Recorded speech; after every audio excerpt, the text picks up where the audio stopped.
अस्सलामुअलैकुम। उम्मीद करता हूँ कि आप खैरियत के साथ होंगे। गोल्ड की डेली फोरकास्ट के साथ हाजिर हूँ। सबसे पहले मैं एक चीज़ क्लियर करता चलूँ कि इस वीक मैंने डाटा के मुतालिक कोई भी अपडेट आपको नहीं दी टेलीग्राम और व्हाट्सएप पर कि इस वीक जो डाटा आए हैं वो गोल्ड के लिए नेगेटिव हैं या पॉजिटिव हैं। इसकी वजह अब आपको समझ आ गई होगी। आपने खुद देख लिया है मार्केट को कि इस वीक में किसी भी डेटा का इम्पैक्ट हमें नज़र नहीं आया। क्यों? ओवरऑल जो फोकस था मार्केट का वो नॉन फॉर्म पे रोज पर ही था, जो आज ड्यू हैं और जिसको आज हम डिटेल से डिस्कस करेंगे। इसलिए वीडियो पूरी देखिएगा ताकि आपको तमाम चीज़ें क्लियर हो जाएं। अगर डाटा के बाद यानी कि डाटा की डिटेल की समझ ना आए तो वीडियो रिपीट कर लिया करें या अपने पास नोट कर लिया करें ताकि याद रहे कि किस डाटा का किस तरफ जो आएगा तो उसका क्या इम्पैक्ट होगा। डिस्क्रिप्शन में टेलीग्राम का लिंक है, उसको ज्वाइन कर लें। एनएफपी के बारे में जो भी अपडेट होगी वो मैं आज आपको अपडेट करूंगा। और याद रहे कि ये बहुत इंपॉर्टेंट डाटा होता है और इसका अच्छा खासा इम्पैक्ट हमें नज़र मार्केट पर आता है। तो सबसे पहले हम कैलेंडर पर चलते हैं, डाटा की टाइमिंग वगैरह और फोरकास्ट देख लेते हैं। ये है जी फ्राइडे अक्टूबर 8। तो बाकी अब सब कुछ छोड़ें, आप हमने सिर्फ इन्हीं दो तीन डाटा को देखना है। शाम 5:30 पर ये डाटा आएंगे। यूएस के एवरेज हॉर्ली अर्निंग्स हैं जिनकी फोरकास्ट इस दफ़ा 0.4% है, प्रीवियस ईयर 0.6% आए थे। उसके साथ ही सबसे इम्पोर्टेंट नॉन फॉर्म पे रोज नंबर्स हैं जिनकी फोरकास्ट इस दफ़ा 490 के से 500 के दरमियान है। प्रीवियस ये नंबर 235 के आए थे और एक बड़े मार्जिन से इन्होंने फोरकास्ट को मिस किया था, अगर आपको याद हो। इसके साथ ही एक और इम्पोर्टेंट डाटा अनएम्प्लॉयमेंट रेट है जिसकी फोरकास्ट इस दफ़ा 5.1% है। प्रीवियस ये 5.2% आए थे। तो ये दो डाटा ही मेन हमारे फोकस हैं मार्केट के लिए। ठीक हो गया जी। तो अब हम देख लेते हैं सबसे पहले कि डाटा के बाद क्या सिनेरियो बन सकते हैं। सिनेरियो नंबर 1, अगर नंबर्स दोनों नंबर फोरकास्ट को मीट करते हैं, पॉजिटिव साइड पर आते हैं, यानी कि जो नॉन फॉर्म पे रोज नंबर्स हैं वो फोरकास्ट से अबव आते हैं, ज़्यादा आते हैं। उसके साथ अनएम्प्लॉयमेंट रेट वो फोरकास्ट से बिलो आता है, कम आता है, यानी कि 5.1% है, 5.1% आ जाए, 5% आ जाए, 4.9% आ जाए, दूसरी साइड पर बिलो साइड पर आए तो ये डाटा पॉजिटिव डाटा होगा। ये चीज़ फिर डॉलर को बूस्ट देगी, यानी कि डॉलर अपसाइड पर जाएगा और गोल्ड के लिए ये चीज़ नेगेटिव होगी। ठीक हो गया। अब हम देखते हैं कि सिनेरियो नंबर 2, अगर नंबर्स यानी कि नॉन फॉर्म पे रोल नंबर फोरकास्ट से बिलो आते हैं, कम आते हैं, 490 के है तो वो 450 के, 400 के आ जाते हैं, और इस तरह अनएम्प्लॉयमेंट रेट फोरकास्ट से ज़्यादा आता है, 5.1 फोरकास्ट है, 5.4 आ जाता है, 5.5 आ जाता है। ठीक है, तो ये चीज़ फिर गोल्ड के लिए पॉजिटिव होगी, फिर गोल्ड में हमें अपसाइड नज़र आएगा, और ये चीज़ फिर डॉलर इंडेक्स के लिए नेगेटिव होगी, वाइस वर्सा फिर डॉलर इंडेक्स हमें डाउन नज़र आएगा। ठीक हो गया। इस चीज़ को आपने अच्छी तरह जेन में रखना है, नोट कर लेना है, फिर बाद में कंफ्यूज नहीं होना डाटा के वक्त। इसी तरह सिनेरियो नंबर 3 कि अगर डाटा मिक्स आता है, यानी कि एक पॉजिटिव आता है और दूसरा नेगेटिव आता है, जिस तरह मैंने आपको समझाया है, तो फिर एक मिक्स किस्म का ही रिएक्शन हमारे सामने आएगा। मार्केट जो है वो वक्ती वोलेटाइल होने के बाद सेम और लेस दोबारा इन्हीं लेवल्स के थोड़ा बहुत ऊपर नीचे नीचे करके हमें मिलेगी। ठीक हो गया जी, तो ये चीज़ क्लियर होगी। अब हम थोड़ा सा डिस्कस कर लेते हैं। अगर हम फेड चेयरमैन को देखें तो उन्होंने कहा था कि जो दो नंबर्स हैं, इन्फ्लेशन नंबर्स नंबर वन और नंबर टू जॉब डाटा यानी कि एनएफपी, ये डाटा उनके लिए बहुत इंपॉर्टेंट होते हैं, इसको बड़ा वो क्लोजली वॉच करते हैं। अगर हम इन्फ्लेशन को देखें तो वो ऑलरेडी ही स्ट्रॉन्ग साइड पर है। आप कह सकते हैं कि दहाइयों में सबसे ज़्यादा इन्फ्लेशन का सामना है इस टाइम यूएस को। दूसरा डाटा जॉब नंबर्स हैं।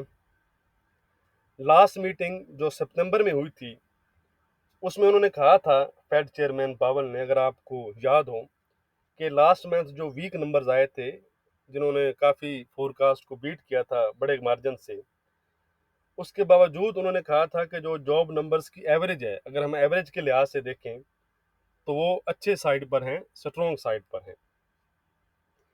और अगर नंबर इसी तरह स्ट्रॉन्ग आते हैं मज़ीद भी, तो वो नवंबर में उन्होंने टेपरिंग का हिंट दिया था कि अगर नंबर इसी तरह स्ट्रॉन्ग साइड पर रहते हैं तो वो नवंबर में मीटिंग होगी उसमें वो फिर टेपरिंग के बारे में फैसला करेंगे। तो अगर हम देखें इसी तरह आज का डाटा इसलिए भी इम्पोर्टेंट है कि अगर डाटा स्ट्रॉन्ग आता है यानी कि नंबर्स अच्छे आते हैं तो ये ऑलमोस्ट टेपरिंग को कंफर्म करेंगे कि जो टेपरिंग है वो नवंबर में स्टार्ट हो सकती है। इसी तरह अगर ये नंबर फोरकास्ट को एक अच्छे मार्जिन से मिस करें जिस तरह लास्ट टाइम हुआ था, तो फिर नवंबर में जो टेपरिंग की कंफर्मेशन है उस पर डाउट पैदा हो जाएगा, कंफ्यूजन पैदा हो जाएगी कि अब फेड क्या करेगा। ठीक है, कि मजीद वो डाटा को देखेगा या क्या, समझ रहे हैं आप। लेकिन ओवरऑल अगर हम देखें इस दफ़ा जो एडवांस नॉन फॉर्म पे रोल्स नंबर्स आए एडीपी वेडनेसडे को, फोरकास्ट से अबव आए। इसी तरह कल जो जॉबलेस क्लेम नंबर्स आए वो भी पॉजिटिव साइड पर आए। तो इसी तरह इन दोनों डाटाज को देखते हुए हम ये कह सकते हैं कि जो आज के नंबर्स हैं वो स्ट्रॉन्ग साइड पर आ सकते हैं। ठीक है, क्योंकि लास्ट मंथ भी काफ़ी वीक नंबर आए थे 235 के, तो आप कह सकते हैं कि इस दफ़ा शायद उस नंबर के लिहाज से भी हमें कुछ रिकवरी देखने को मिले। बहरहाल ये सब अंदाजे हैं, एक अंदाज़ा ही है, ठीक है, कि क्या हो सकता है। बाकी जब एक्चुअल नंबर्स आएंगे तो हमने एक्चुअल नंबर्स को ही देखना है और उसके लिहाज से ही फिर ट्रेड करनी है। तो सवाल अब ये है कि ट्रेड कैसे करनी है। अगर आपका अकाउंट स्मॉल है या आप इतनी वोलेटाइल मार्केट को हैंडल नहीं कर सकते और अगर आप न्यू भी हैं तो इस मार्केट से आउट रहें तो ये आपके लिए बेहतर है। आपने ये नहीं सोचना कि ये चांस मिस हो गया मेरे से, बाद में यही लगता है कि मेरे से ये चांस मिस हो गया। लेकिन याद रहे, अपनी सेफ साइड रखें। मार्केट है, इसमें कोई लास्ट चांस नहीं है, इसमें हज़ारों चांस हैं, आपको बड़े चांस मिलेंगे अगर आप अपने आप को सेफ रखें। ठीक हो गया जी। दूसरा, अगर आप पहले ही से मार्केट में इन हैं या आप उस वक्त मार्केट में ट्रेड करना चाहते हैं, वोलेटाइल मार्केट को आप हैंडल कर सकते हैं, आप कैपेबल हैं इस चीज़ के, तो बेहतर यही होगा कि आप एक्चुअल नंबर जब आउट हों, मेरी फोरकास्ट किसी की फोरकास्ट पर ज़्यादा कान धरने की ज़रूरत नहीं है। एक्चुअल नंबर आने के बाद मार्केट की डायरेक्शन में एंट्री लें। मार्केट आपको खुद बताती है कि वो किस साइड पर जा रही है। ठीक है, लेवल ब्रेक करती है, जैसे ही डाटा आएगा जिस साइड पर भी जाएगी तो वो आपको खुद बताएगी। दूसरी चीज़ याद याद रहे कि आज आपके टेक्निकल काम नहीं करेंगे। ठीक है, ये जो रेजिस्टेंस, सपोर्ट, ट्रेंड, ये सब चेंज हो जाता है डाटा के बाद, क्योंकि डाटा ही फाइनल अथॉरिटी होता है आज के लिहाज से।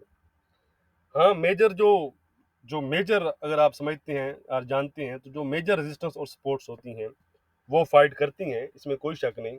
लेकिन ये जो माइनर रेजिस्टेंस और सपोर्ट होती हैं ये उस वक्त काम नहीं करती। ठीक है, तो इसलिए आपने माइनर रेजिस्टेंस और सपोर्ट को उस वक्त जेन में नहीं रखना है। ये इसलिए बता रहा हूँ कि ये ना हो कि डाटा के बाद आप इन माइनर रेजिस्टेंस और सपोर्ट को देखते रहें और उसके लिहाज से एंट्री लेते रहें, क्योंकि मार्केट आज आपको पता है कि टेक्निकल से ज़्यादा फंडामेंटली मूव करेगी। तो इसलिए आज आप ज़्यादा ध्यान उस साइड पर दें, वो ज़्यादा बेहतर है। लेकिन हम चलते हैं चार्ट पर और देख लेते हैं कि टेक्निकल्स क्या हैं। लेकिन याद रहे कि ये लेवल सिर्फ एक खाना पूरी आप कह सकते हैं, या नॉन फॉर्म पेरोल से पहले तक के आप कह सकते हैं। चलें जी, तो गोल्ड इस वक्त 1759 के आसपास चल रहा है, 58 के। अगर हम देखें तो गोल्ड हमें अच्छी स्ट्रेंथ दिखा रहा है। अगर आप देखें यूएस की 10 ईयर यील्ड्स को, डॉलर इंडेक्स में तो खैर कोई इतनी खास तेजी नहीं है, लेकिन यूएस बॉन्ड के मुकाबले में अच्छी आपको स्ट्रेंथ दिखाता गोल्ड नजर आ रहा है, और अभी तक अपनी रेंज में ही चल रहा है। आज वीडियो लंबी होगी तो फिर हम उसको डिस्कस नहीं करेंगे, वो फिर काफ़ी वीडियो और लंबी हो जाएगी, तो वो आप चार्ट पर देख सकते हैं उनको। तो ऐसा लग रहा है कि गोल्ड अपनी रेंज में ही चल रहा है, रेंज ब्रेक नहीं कर रहा। गोल्ड एनएफपी का ही वेट कर रहा है, और उसके बाद ही, यानी कि नॉन फॉर्म पेरोल्स के बाद ही किसी साइड पर निकलेगा। तो चले हम देख लेते हैं। सबसे पहला सिनेरियो तो यही है जो कल से हम डिस्कस कर रहे हैं कि ये हमारे पास एक रेंज बाउंड है। इसकी अपर साइड है ये 1770, और लोअर साइड है इसकी 1745-46 के आसपास। ठीक है, तो इसी रेंज में ही फिलहाल गोल्ड चल रहा है। तो अगर आप डेली चार्ट पर देखते हैं तो वो एक दिन मैंने आपको बताया था 2-3 दिन पहले कि उसने ब्रेकआउट किया हुआ है डेली चार्ट पर, और फिलहाल भी उसके ऊपर चल रहा है। हम इसको देख लेते हैं एक दफ़ा फिर। ये देखें, ये डेली चार्ट है मेरे सामने। तो यहाँ पर अगर आप ट्रेंड लाइन लगाएं, ये चीज़, ये रफली मैं लगा रहा हूँ सिर्फ समझाने के लिए, ठीक है। तो ये चीज़ आपको नज़र आ रही होगी कि उसने ब्रेकआउट किया हुआ है, ठीक है, अपने इस चैनल का, ठीक है। तो अभी भी उसके ऊपर ही चल रहा है, तो ये टेक्निकली एक पॉजिटिव साइन है। लेकिन आज हम टेक्निकल्स पर ज़्यादा ज़रा ध्यान नहीं डालेंगे, क्योंकि वो सब चेंज हो जाता है डाटा के बाद। तो चलिए जी, हम आज के आज के लेवल देख लेते हैं कि आज हमारे क्या लेवल रहेंगे। तो सबसे पहले गोल्ड के लिए जो अपर साइड पर 1765 का लेवल है, ये अगर ब्रेक करता है तो गोल्ड 1770, और उसके ऊपर गोल्ड फिर 1780 तक जा सकता है। और अगर गोल्ड 1780 ब्रेक करेगा 1780, तो फिर गोल्ड के चांसेस बढ़ जाएंगे कि वो 1719 और 1800 तक जाए, उसको टच करे।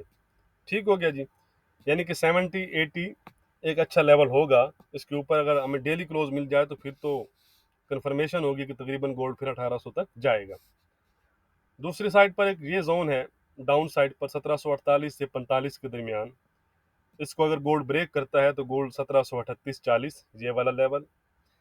इसके नीचे फिर गोल्ड 1730 का एरिया है, 1730-29 का, और इसके नीचे फिर गोल्ड 1722-20 तक जा सकता है।